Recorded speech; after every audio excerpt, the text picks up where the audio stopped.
Ladies and gentlemen, good day and welcome to the Q1FY27 Indiqube Spaces conference call hosted by JM Financial Services. As a reminder, all participant lines will be in the listen-only mode, and there will be an opportunity for you to ask questions after the presentation concludes. Should you need assistance during this conference call, please signal an operator by pressing star, then 0 on your touchtone phone. Please note that this conference is being recorded. I now hand the conference over to Mr. Saurabh Gilda from JM Financial Services. Thank you, and over to you, sir. Hi.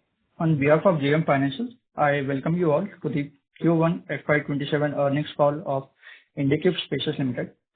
From the management, we have with us Mr. Rishi Das, CEO, Ms. Meghna Agarwal, COO, Mr. Pawan Jain, CFO, Mr. Vikas Agarwal, Head IR, and Mr. Vamshi Chaturpati, AVP Marketing. We would like to now begin the call with opening remarks from the management, post which we will have the forum open for an interactive question and answer session. Thank you, and over to you, Rishi and Meghna. Yeah, thank you, Saurabh. Good afternoon, everyone, and thank you for joining us for the Indiqube Spaces Ltd Q1FY27 earnings call. It is my pleasure to welcome our shareholders, analysts, investors, and all participants joining us today. Our earnings presentation has been uploaded on the stock exchanges and on our website, and we trust you have had the opportunity to go through it. Q127 marks a very strong start for the year, with Indiqube delivering its highest ever quarterly revenue of 428 crores, representing growth of 37% year-on-year. This strong revenue performance was accompanied by healthy growth across profitability metrics. Our EBITDA increased by 34% to 87 crores. EBIT grew from 59% to 55 crores, while PAT increased by 91% to 35 crores. What is equally encouraging is the quality of this growth, with profitability strengthening as we scale. EBIT margin improved to 13% in Q1 FY27 from 11% in Q1 FY26, while PAT margin expanded to 8% from 6% during the same period last year. EBITDA margin remained healthy at 20%. Together, these metrics demonstrate the operating leverage inherent in our platform and our ability to translate growth in scale with stronger profitability. On the operational front, we continue to expand our portfolio at a healthy pace. During the year, we added 1.91 million square feet to our area under management, and we launched 70 new centers. This expansion continues to be guided by our follow the talent strategy, under which we build high density workspace clusters in talent-rich micro markets where enterprises are looking to establish and expand their operations. Importantly, the strength of our platform is also reflected in the quality and composition of our customer base. So as of June 2026, we cater to 855 clients, and this was across a good diverse mix of global capability centers, Indian conglomerates, unicorns, and high growth startups. GCCs contributed 53% of our revenue during the quarter, and multi-center clients who have taken more than one centers, that accounted for about 41% of our revenue. Nearly 90% of our occupants come from clients who have taken more than 100 seats. So these indicators clearly reflect that the large size, long stay, and enterprise-focused nature of our portfolio. They also demonstrate our ability to grow alongside our customers as they expand across cities and micro markets in India. Alongside growth and profitability, sustainability continues to remain a very important pillar of our strategy. Nearly 30 megawatt of solar capacity is already operational, comprising capacity from our solar farms in Karnataka and Maharashtra, as well as rooftop installations across the country. These initiatives are an important step towards our long-term ambition of transitioning the Indiqube portfolio to 100% green power. So, if you have to reflect back, the last decade was about building and evolving Indiqube. We expanded from Bengaluru to multiple cities, progressed from managed workspaces to an integrated managed spaces platform, broadened the range of services we offer to our customers, and transitioned from being a private limited company to becoming a listed institution. The next phase for us is about compounding what we have built. We believe the combination of our geographical expansion, deeper customer relationships, a growing contribution from value-added services, strong operating leverage, and our sustainability initiatives create a solid foundation for the next phase of Indiqube growth. With that, I will now hand over to my co-founder, Meghna Agarwal, who will take you through the key business highlights for the quarter. Thank you, Rishi, and good afternoon, everyone. Firstly, I would encourage everyone to spend some time going through our annual report, which is available on our website. I believe it provides a much better understanding of how we see Indiqube evolving into an integrated managed spaces platform. That evolution is reflected in the breadth of our offerings. The first one is Grow, our core managed workspace proposition. Designqube, which is a rebranded version of Bespoke. It enables us to participate in the design and creation of workplaces, giving us a larger role in the customer's workplace journey. Indicare, rebranded version of Indiqube One, allowing us to address broader operations, employee experience, and facility requirements. And importantly, we are also extending the Indicare proposition into retail, where we see a significant opportunity to manage end-to-end stores and branches. Eco, helping customers build more sustainable and energy-efficient commercial spaces. So when we look at these offerings together, the opportunity becomes much larger than simply adding more square footage. We have consistently said that we intend to add close to 2 million square feet every year, and we remain committed to that growth trajectory. What is also changing, however, is what we can do with every square feet we add and every customer relationship we build. As Designqube, Indicare, and Eco scale up, we expect VAS to become an increasingly important component of our revenue mix. Our VAS contribution has grown from 12% to approximately 15% and is currently around 17% of our total revenue. We expect this contribution to increase further over time. For us, the important point is that these opportunities allow us to create more value from the capabilities and platform we are already building. When we look at these offerings together, the opportunity becomes much larger. So going forward, our growth will come from both expanding our managed workspace footprint and increasing the range of services we provide to each customer. Ultimately, our ambition is to become the total outsourcing solution for commercial spaces. That is the Indiqube platform we all are building. With that, we look forward to addressing your questions during the Q&A session. Thank you.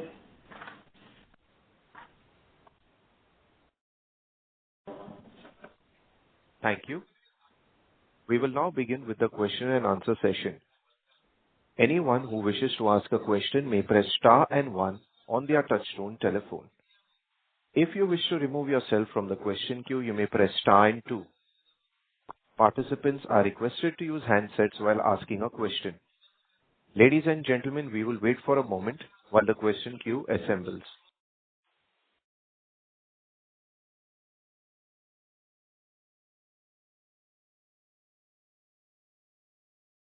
The first question comes from the line of Shamit Ashar with Ambit Capital. Please go ahead. Yeah, hi. Thanks for the opportunity. And a couple of questions from my side. So you've reiterated your guidance of 2 million square feet of area addition annually. But if you look at Q1 of FY27, there is no change in your operational area addition. So how do you think the remaining supply additions will be distributed across Q2 to Q4 to meet this guidance? Are you seeing some sort of a slowdown in supply or increased competition? That's my first question. Secondly, on VAS, you recognize 39 crores as one-time VAS revenues this quarter. So what led to jump in the one-time revenue, and how do you see this segment on a steady basis for the remaining of FY27? And my last question is on your solar. I think you can take the two, and then I'll take the third one. Yes. Okay, thank you, Samit. I'll try to answer the first two questions, okay? And it will be a mix, so I'll try to kind of combine everything. So when you said why no rent paying area increase and what is it, right? So just to give an idea, as you rightly said, that we have added close to 2 million square feet annually, which translates to approximately 44,000 seats per year. And we definitely intend to continue operating within the same range forward. But if you see in the rent paying area, our expansion is on annual basis rather than on the quarter and quarter, because the timing of the new center addition can actually vary significantly from one quarter to another. And in H2 FY26, we've added approximately 1.14 million square feet. So therefore, the sequential movement in this rent paying area in this quarter, you are seeing the relatively flat. But growing forward in the current years and all, you would see the additions in the rent paying area increasing and reaching our close to 2 million square feet. So overall annual basis, we would be as per our guidance, and we are seeing no slowing here. We already have a headroom of about 3.9 million square feet, which is about 97,000 seats, which is already signed and is in the city. So in that way, we are absolutely fully covered, in that area. Quarter and quarter, as I said, there would be a certain changes which we cannot because of the timings and the ramp up of the building. Okay. And even in the occupancy for those perspectives, we would maintain the 80 to 85% occupancy at the corporate level, 85 to 90% on the mature centers. So these are the numbers which you would see on an annual basis. Few percentage here and there on a quarter would come. This is the way this model performs. Okay. So this is your first question. The second question was about your VAS. Now, the VAS definitely has contributed, and as I mentioned earlier, is also from 12 to 15 to 17%, and it would always remain an integral part of a strategy and client offering.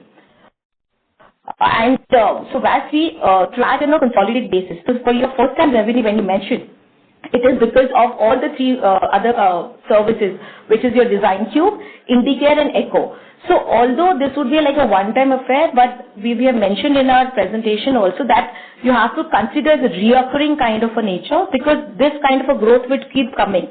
We expect the contribution of VAS revenue, in fact, to increase further from 17% by 2 to 4% approximately. These quarterly percentage may fluctuate, but the structural computation of VAS will increase, and you will see continuing over time. So structurally, you might see one time going up and down, but overall, the contribution of the VAS you would see is increasing. I hope I've been able to answer the questions. Yeah, understood. That was helpful.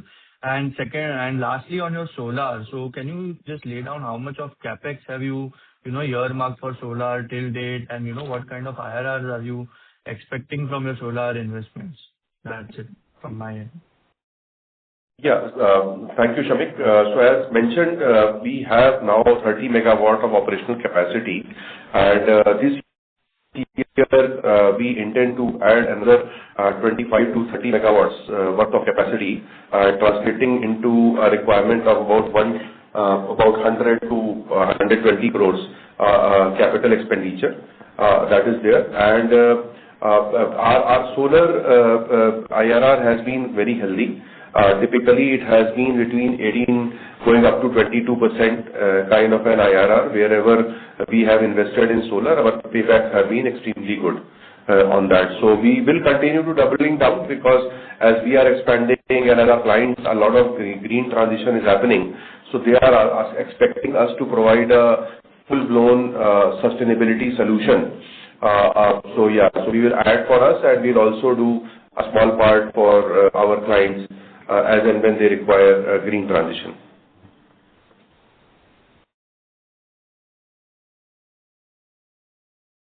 Thank you.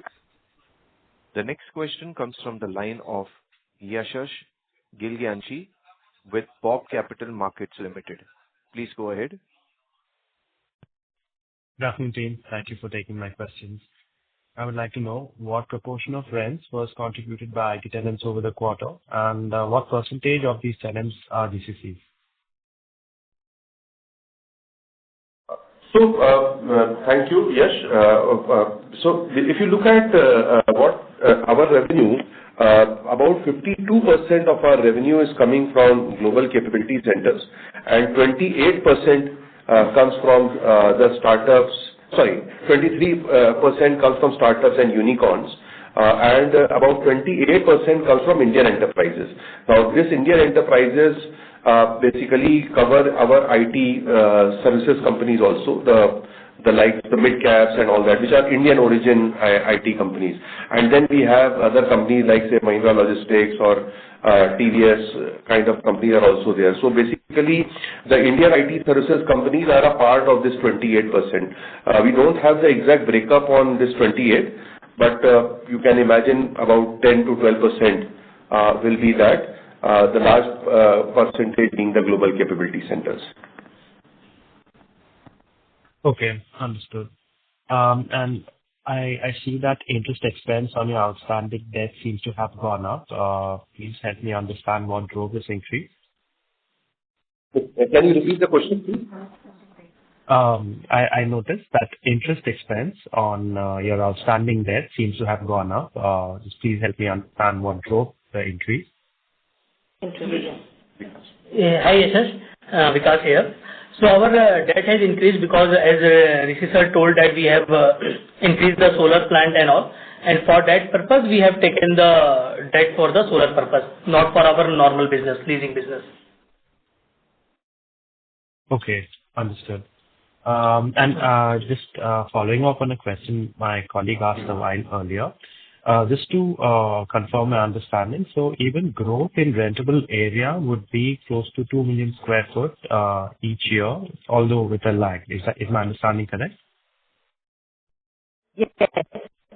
So rentable area, yeah, so I think we've just kind of simplified the definition. It is rent paying area, rentable area. And that is the right matrix to look at, the right rent paying area and the rent yielding area. The rent paying area could be the rentable area. Yeah, as I mentioned, it is about 2 million square feet, close to 2 million every year we would be adding. Got it. Thank you very much. The next question comes from the line of Yog Rajani with Omega Portfolio Advisors. Please go ahead. Hi, thank you for taking my question. My first question was, again, with regards to the difference between the area under management and the rent paying area. So we have around, say, 2.8 million square feet of area that would come under rent paying. So could you tell us what that timeline? So our current area is 10.61. So if we go to the slide number in our presentation, 15. If you go there, you would see the breakup of that 10.61. The 10.61 in that 7.8 is the rent paying area and the 6.74 is the rent yielding area. And the balance is either getting operation, but the LOI has been signed. And this would get to operation about 12 to 16 months. Okay. Would it be possible to get a more granular breakup in terms of every quarter, how much would be added? Every quarter, this is the quarterly numbers, no, so what I've given, what we have provided you 10, okay, the quarter wise, yeah, so we have done on the early, so yeah, we will take a note of it, probably in future, but as of now, we would have just this number. Okay, fair enough. My next question, yeah. So our steady state occupancy is already at 90%.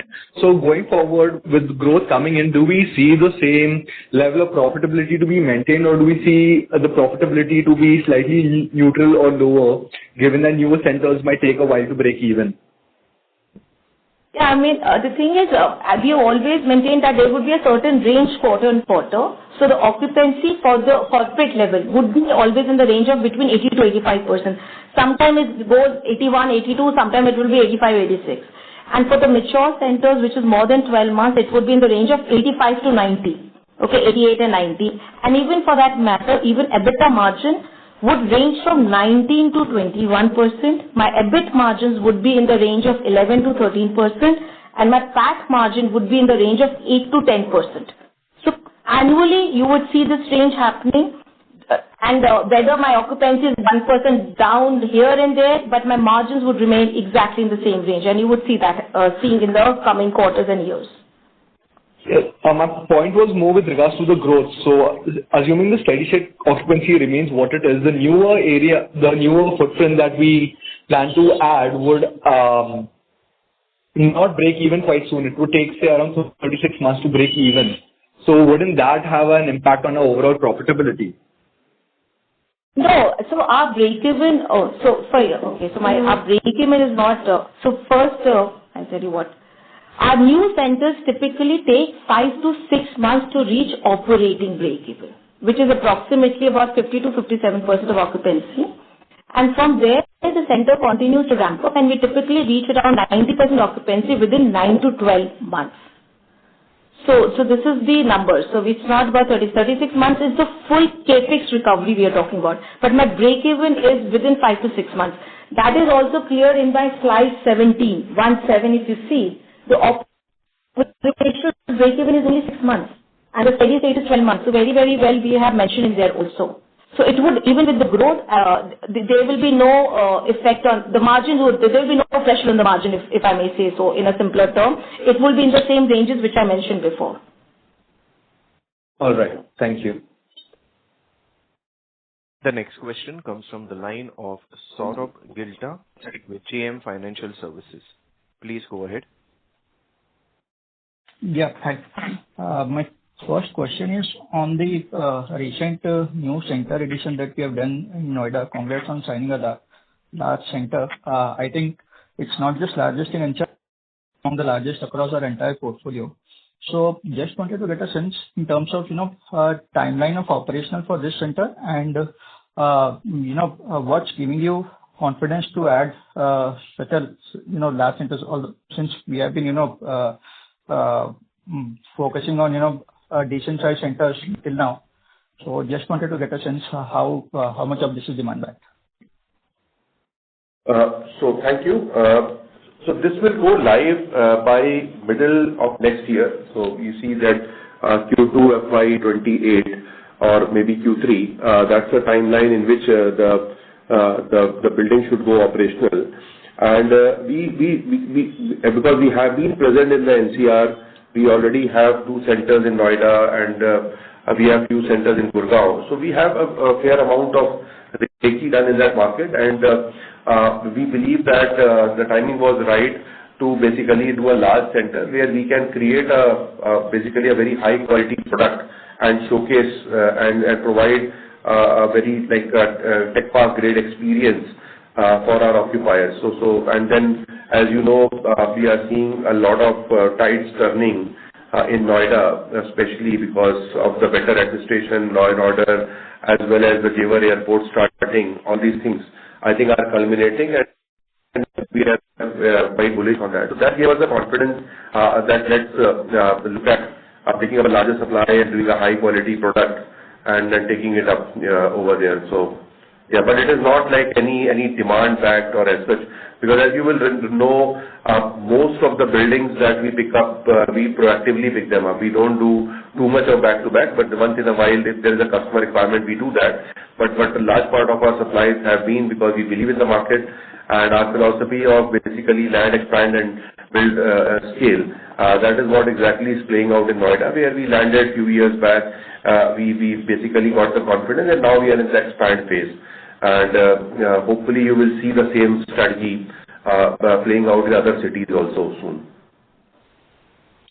So just as a follow-up, I know in Bangalore, that market being supply constrained, it's difficult to sign such large centers, but as you expand beyond Bangalore, is that the strategy that you want to follow, the strategy of taking large centers, and any new market that you are looking at for similar size centers in near term? So our philosophy always has been follow the talent strategy, to be honest with you. Because if you are operating in, say, Nariman Point or a very dense micro market in Bombay, you can't expect to have a product that we are signing up in Noida. So there we will be going with a mix of smaller buildings or looking at renovated buildings. But when we are going on, say, a Navi Mumbai kind of location or a Noida Expressway kind of location, these tend to be more tech park centric, large occupier kind of locations, and the supply also favors picking up larger products. So our strategy will continue to be more micro market centric, depending upon what micro market we are getting in, what is the customer profile, what is the availability of supply real estate in that micro market, and accordingly we will keep adjusting. We are not married to one size. Like for example, if you look at, we have been picking up got a lot of supply in tech parks also of late, and our tech park presence has reached almost 20% of our portfolio. So it is a function of what type of demand pattern, what micro market characteristics are, and accordingly we play it out. Yeah. So thank you for the elaborated answer. Thanks so much. A reminder to all participants, you may press star and 1 to ask a question. The next question comes from the line of Chainam Sangvi with Dhamma Capital. Please go ahead. Hey, yeah, thank you so much for taking my question. I was actually curious on the supply side of things. What is the breakdown of institutional supply and non-institutional supply from Bangalore?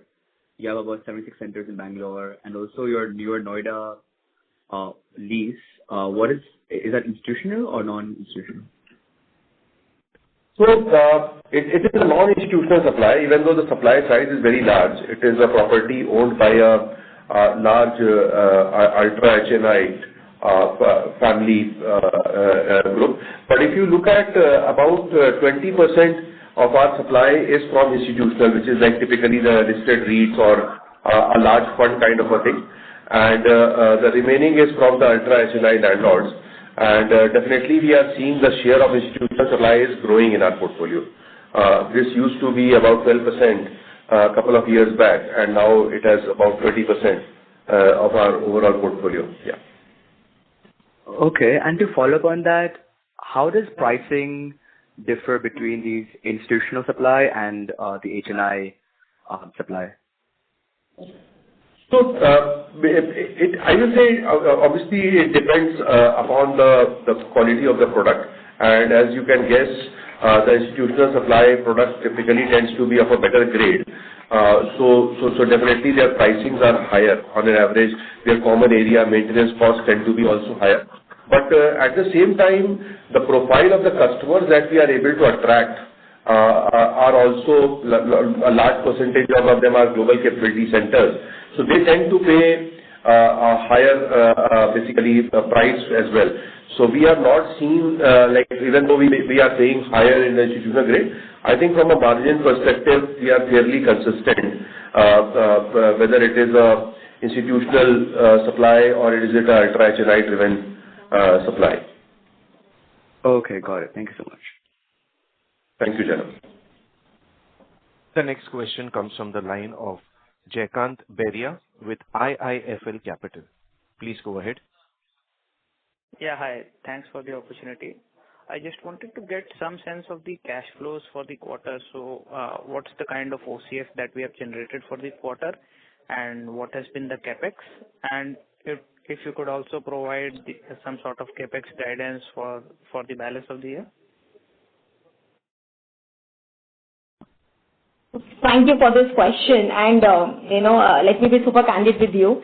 For both CAPEX deployment and for the cash flow. So CAPEX deployment, how we define CAPEX, it is a combination of the CAPEX on the interiors, it is design build project, the solar investment and vendor payment cycles. And all these are reoccurring in nature. So thus, CAPEX cannot be viewed as a directly proportional to your area addition every period. It's always a combination of these 4-5 factors which I just mentioned. And both CAPEX and cash flow both, internally we really calculated, but we prefer not to give the provisional number at this stage since the number will be subject to the H1 audit and review. And, just to give you a clear picture rather than giving an estimate and then subsequently change it, I think our H1 numbers would, we will completely detail out both CAPEX and cash flow.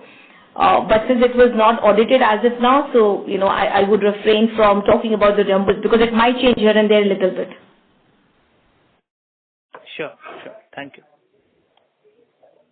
The next question comes from the line of Yog Rajani with Omega Portfolio Advisors. Please go ahead.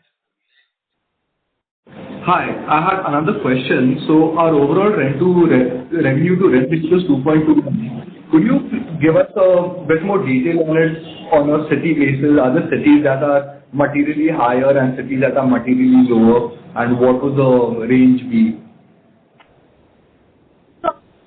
Rent to be it on a corporate level, and we have not done this kind of a study city-wise or a building-wise and all. I mean, it is overall corporate level. So we do not calculate the revenue ratio like that, unfortunately. All right. Thank you. Thank you. The next question comes from the line of Vikrant Kashyap with Asian Market Securities. Please go ahead. Hi, good afternoon. Congrats on a very strong set of performance this quarter again. My question is regarding we have added a lot of area in last half, and even in this quarter we have added a very significant size. So, Meghna, just to understand, when these will add into the operational area, what are the timelines for that, and in which micro markets are they situated? So, Vikrant, can you repeat the last 2-3 lines of your question? Sorry. So, my point was we have added, I think, 1.14 million square feet last half, and this quarter we have added significant size into the area.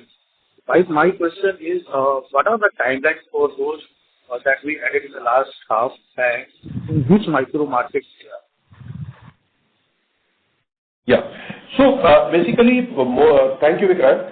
Most of the supply that we have signed up will get delivered between 12 to 18 months, and you will see an incremental delivery of those projects happening. Also, I would like to highlight that the typical pattern, if you see in real estate in our industry, at least what we have seen has been that our leasing uptake is higher from, say, February, March, going up till, say, October, because the festive season and all that starts coming in, and then Christmas holidays and all come in, New Year holidays come in. So leasing is slow. So normally what we try doing is that most of the delivery of the building, the rent paying area, that addition happens pretty much at the beginning of, you can say, Jan-Feb kind of a time frame, so that we get sufficient time to market that inventory. So that is how things have been, and that is the reason you are not seeing a lot of addition in our RPA. Like RPA has remained flat, even though our AUM has increased. So that has been the cycle, and that's how we try to time it. Having said that, there is no perfect match to that. So you will keep seeing additions happening, and from a micro market point of view, you will know that a lot of our supply is into the key micro markets. Typically, the micro markets where occupancy levels are say like 85% and above kind of a thing. For example, if you look at Bangalore, we are a lot of our supplies are on the outer ring road kind of area, which is the best performing large scale micro market. Even though, and to give you another example, say North Bangalore. North Bangalore, we see a lot of oversupply, the vacancy levels are high, a lot of new additions is coming in, so we are not, even when we are about more than 6.5 million in Bangalore, our exposure to North Bangalore is not even 500,000 square feet. So I think we will be quite micro market focused because cities are too big. Bombay is a too big a city, or Delhi, Bangalore is a too big a city. So depending on, so most of the supplies we have signed up are all into the key performing micro markets, and that reflects in our occupancy numbers also. If you look at overall occupancy or steady state occupancy, we have been range bound all throughout. Yeah. Another thing, you see, when we had interacted in past calls, you had highlighted that Hyderabad and Mumbai has kind of area of interest for you. And the traction you have seen between the rental signage has been very strong. So are we looking at expanding our portfolio in these two markets, in collective homes? Yes, very rightly highlighted, Vikrant. Like because post-COVID, we started expanding in both the cities aggressively, and we are at a good place now, and we are very hopeful that in this financial year, we should be able to sign up larger spaces in both the cities. And Meghna, one question, my last question to you, since we are going very strongly on the batch, and you highlighted that we can expand it by 200 to 400 basis points going back. So that will have a positive impact on our doing this, the margin or margin that is also. So add these, I think the total revenue per seat per month that we are taking to our clients averaging out at different levels. Do we see most of the margin expansion will come from VAS, or the occupancy pickup and the rent escalation will also factor in margin expansion in the second half of 27 or maybe early 28 as your new areas start to occupy? So, your voice is like a ruffled, Vikrant, but whatever I've understood that you're talking about the margin of the VAS versus our core workspace, right? Yes, so the thing is, the VAS revenue, as I mentioned before, we would structure it would be increasing. It would be increasing by 2 to 4%. You would see in the next coming years also. In terms of margin, right now, we think and we believe that with the DesignCube, Indiqube and Echo, the next couple of years is the priority is to focus on the growth and scale, because there is a significant demand opportunity we see. So the focus is to scale and grow more than the margin expansion. So our margin in my VAS revenue would be around about 15%, and this is going to be like this for the next 1 or 2 years at least, because at the expense of this scale, at the expense of this margin, we will not compromise on our growth. Right now, it's just to kind of tap the demand, that has been the focus. So margin expansion, as I said, we would continue with the similar margin, both put together, but only VAS is about 15%. Thank you very much, and this is Yeah. Thank you. The next question comes from the line of Dhairya Trivedi with DTJ Investments. Please go ahead. Hi. Thanks for taking my question, and congratulations on the robust set of numbers. If I see over the last 12 months, the bulk of our center addition has come from tier 2 towns. So if you could give some insight on how these centers are performing compared to the centers in the metros. And subsequently, my next question was around the concentration in the city of Bangalore. So about 63-64% of our seats are just in one city. So is there a plan to increase diversification and take up more space in, say, some of the well-performing markets like Hyderabad or Chennai? Yeah. So basically, the tier 2 cities, I must say that the occupancy, the profitability, the unit economics is pretty much similar to tier 1 cities. Of course, the scale is very, very different in these cities. So we have not seen any significant deterioration. Of course, the real estate is cheaper also in these cities. Most of the time, the real estate that we pick up here is between 50 to 70 rupees per square feet. And correspondingly, our seat pricings are also aggressive. Like we will be offering seats between 6,500 to 7,500 rupees per seat in those locations. So that way, you can say that we are able to acquire real estate at a cheaper price and offer the same thing at a cheaper rate. So, but there is no margin hit as such. So there is nothing very significantly different in these locations. The second question was with regards to the Bangalore concentration. So you are right that 60% of the area that we have is Bangalore. But if you look at Chennai, for example, Chennai is about 10% of our portfolio now, and NCR and all these are contributing now. So we are seeing that this is continuously the Bangalore share is coming down. And as I mentioned in the earlier question, we have added Noida, we have plans to add larger supplies in Hyderabad, Mumbai. So these cities we certainly see that will have an increasing share going forward. The growth rate in those cities will be much faster for us. But nevertheless, I always say this, that if you look at the total absorption in India, during the first 6 months of the calendar year was about 45 million square feet. And the share of Bangalore was about 12.7 million, about 28%. About 28 to 30% of the total country's real estate is Bangalore. So if that be the case, then you can imagine if you look at the percentage of growth which Bangalore is getting of global capability centers, unicorn startups, those tend to be higher than the national average for us. So Bangalore will continue to be a dominant thing for us because of Bangalore being the largest market, fastest growing market. But at the same time, you will see a lot of addition in NCR, in West, as well as in Hyderabad. These three cities will add further, in addition to Chennai and Bangalore, where we have been quite dominant. Yeah. And how is the supply addition coming up in the micro markets of Bangalore where we operate? So it is quite spread out over here. Like a lot of supply we have signed up on the Outer Ring Road stretch, which is, if you are familiar, this is between say Silk Board going up to Maratha Alley kind of stretch, which is the best IT corridor. So we have a lot of supply in those locations. We also have supply in Whitefield, which is there. Yeah, so pretty much I will say the CBD and the SBD. As I mentioned earlier, we are not picked up a lot of supply in North Bangalore over there. So mostly it is in the southeastern, and the northeast and the northeastern part.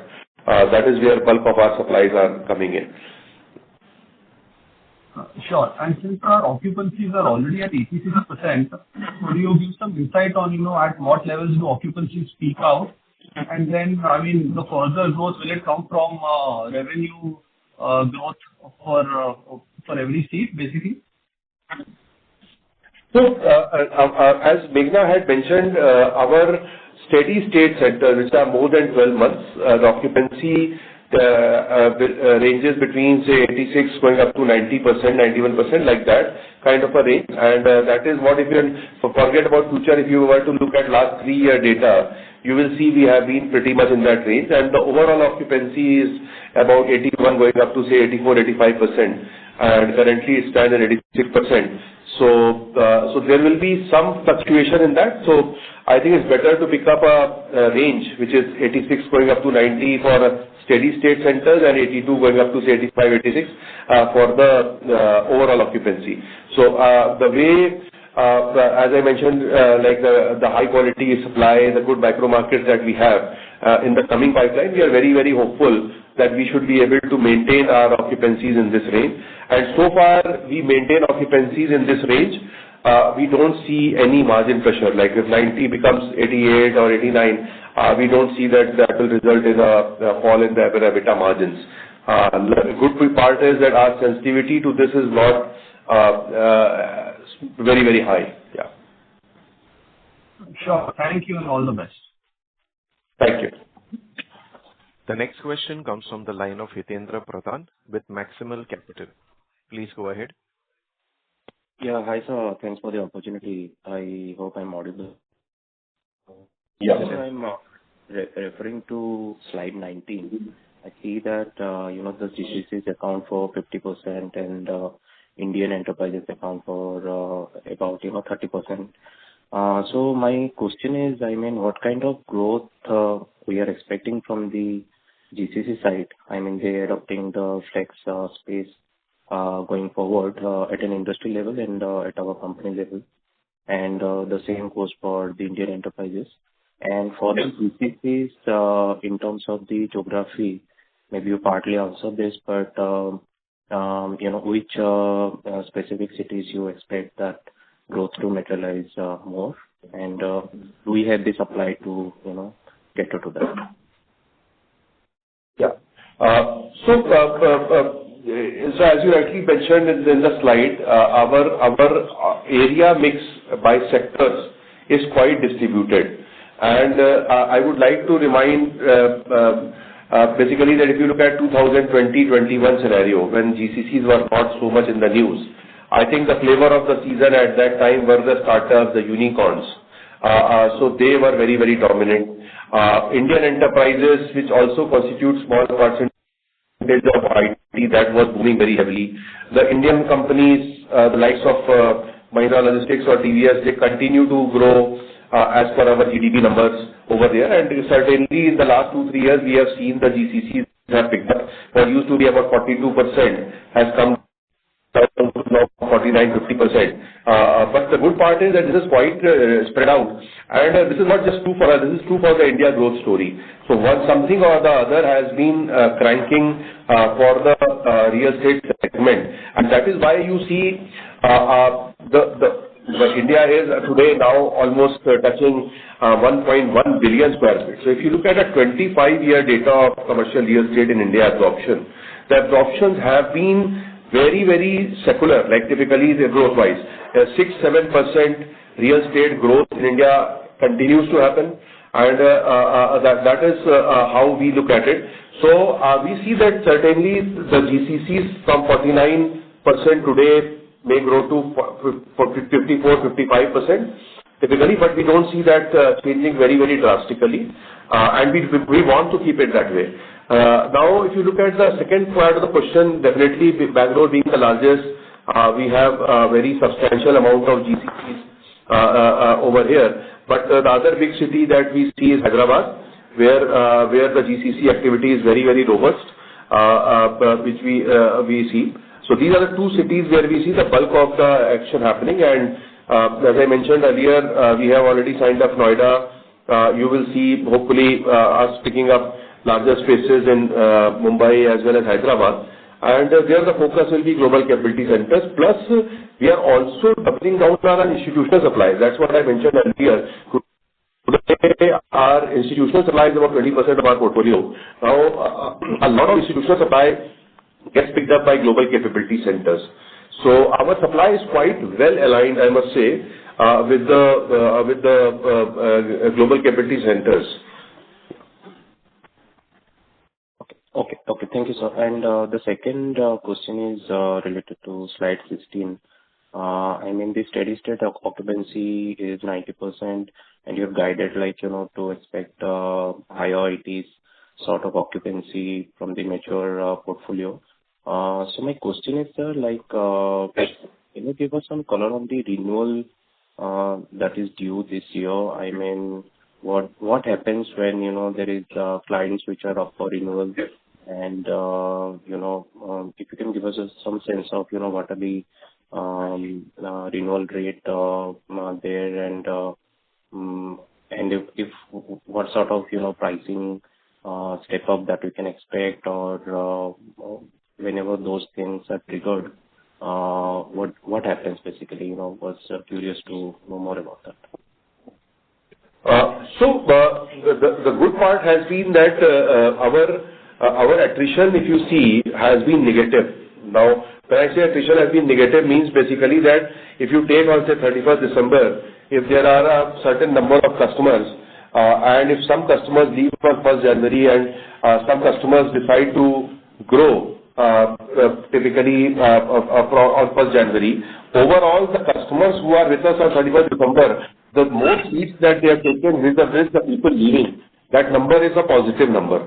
And the other factor I will highlight is that 41% of our revenue is coming from clients who have taken multiple centers. So that is very stable. And our renewal rate has been 90% with the customers over there. Plus, our top 5 customers contribute only 12% of our revenue. So our client base is very, very diverse. And most of the properties, maybe with the exception of a single digit of them, are all multi-tenanted properties. So if one tenant is leaving, that doesn't mean the building is fully becoming vacant. There is another set of clients which are willing to take up that. So we have, to be very honest with you, we have not seen any significant impact, even post-COVID, happening because of any one client moving out over there. What is the notice period, sir? I mean, do we get any leeway from the landlord if a client vacates, and or do we get the sufficient notice period and we kind of fill it up during that period? I mean, Our client notice periods are between 60 going up to 90 days. If the clients are smaller size clients, maybe 60 days, larger ones are 90 days. And with landlords, we have straight leases, so there is no like occupancy linked back-to-back arrangement with the landlords over there. But yeah, so that is the notice period, and I think that has we have been able to find prospective clients within that time frame most of the time. Thank you, sir. All the best. Thank you. Ladies and gentlemen, that was the last question for today. I would now like to hand the conference over to the management for the closing remarks. So, thank you very much. Thank you, JM. Thank you, Saurabh, for organizing this. And I really appreciate all the investors, analysts taking out time to come on the call and asking very candid questions. We have tried to our level best to answer them. If they have any further questions, they can always write back to us or reach out to our IR, and we'll be very happy to basically answer them to the best of our ability. Thank you very much, and look forward to your continued support. Yeah. Thank you. Thank you. Thank you very much. Appreciate the time. Thank you. Thank you, sir. Thank you, ma'am. Ladies and gentlemen, on behalf of JM Financial Services, that concludes this conference call.